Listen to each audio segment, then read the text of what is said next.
Kamusta po kayo? Napapansin nyo ba na ang sitwasyon natin internally at externally, ibig sabihin sa pangloob ng Pilipinas at panglabas ng Pilipinas, medyo lumalala na patungo sa eleksyon ng 2028. Kaya marami nagsasabi, saan direksyon ba tayo mapupunta? Nakafocus na lang ba tayo tungkol sa eleksyon sa 2028? Anong mga nangyayari? Dahil dito sa ine-expect natin na magkakaroon ng election sa 2028, ang political arena natin ay lumalala. Naglalaban talaga at nagbabanggaan ang mga grupo ng mga Maka Marcos at grupo ng Maka Duterte. Sinabi ko po sa inyo, ako wala akong kinakampihan sa dalawa na yan dahil unang-una, hindi ko naman binoto talaga yung dalawa na yan. Yung dalawang pamilya na yan. Okay, just to put the situation in context. Sa ngayon, ang Pilipinas ay nakikipagbanggaan sa problema ng bansang China. Nagpalitan sila ng mga salita na parehong nagsasakitan na mismo.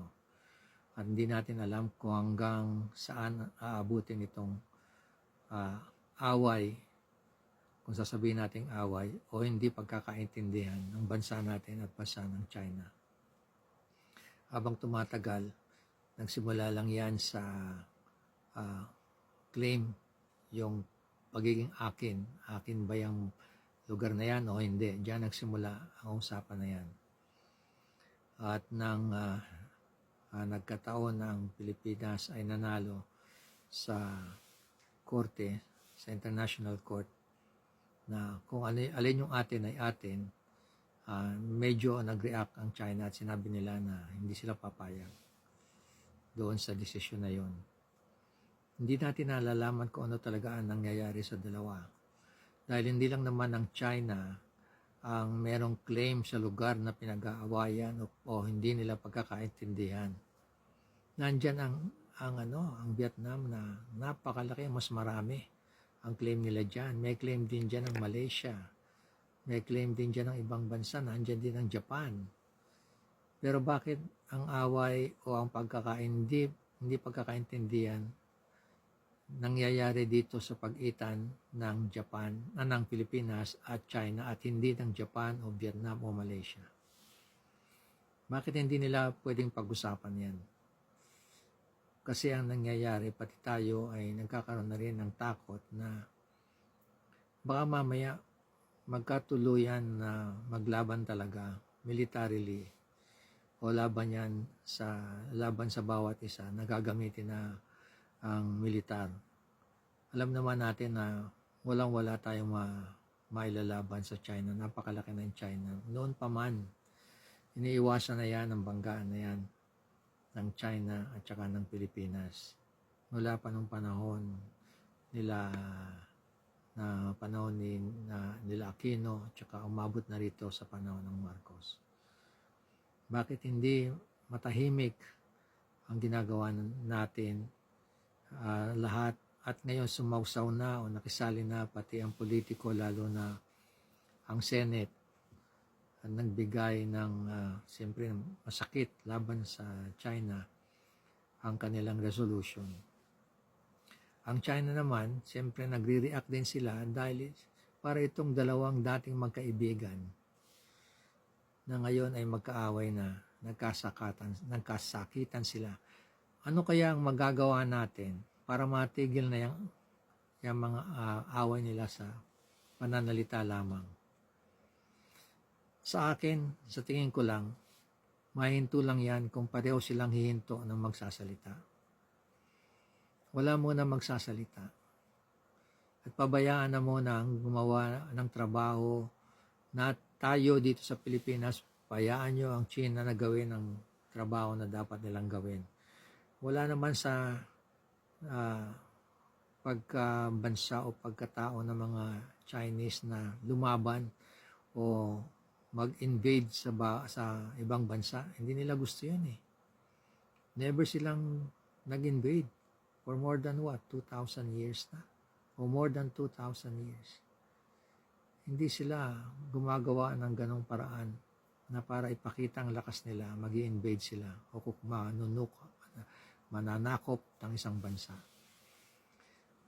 Kaya hindi natin alam kung ano ang nagpag-uusap talaga ng gobyerno natin at saka gobyerno ng China. Kasi ang nangyayari sa atin, pinabayaan na ba natin ang humawak ng ganitong sitwasyon bansa sa bansa sa isang spokesman na hindi man lang miyembro ng cabinet?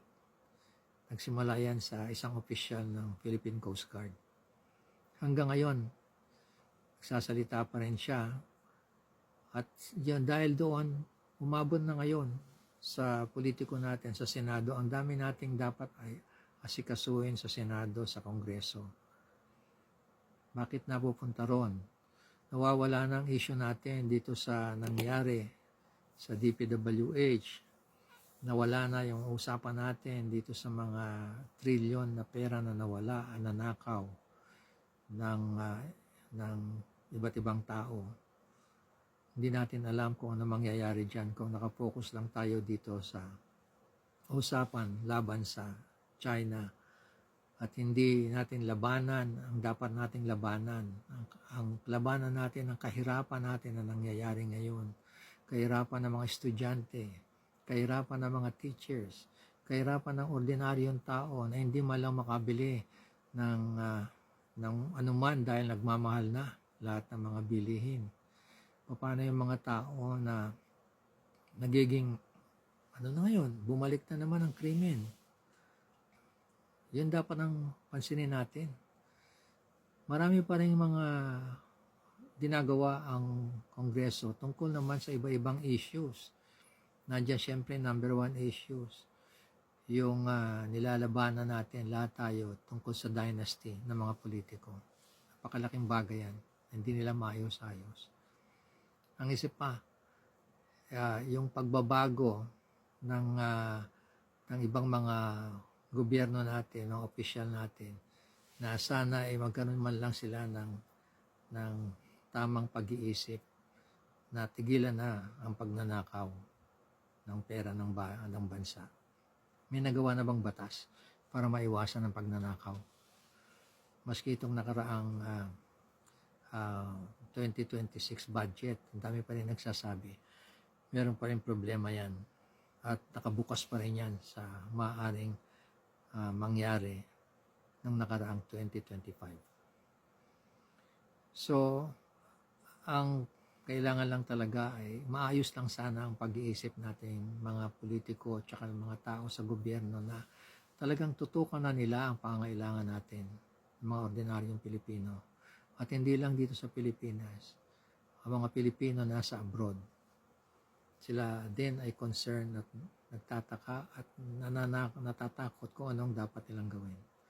Sana matigil na ang itong hindi pagkakaintindihan. Kailan kaya tayo magkakaroon ng kapayapaan?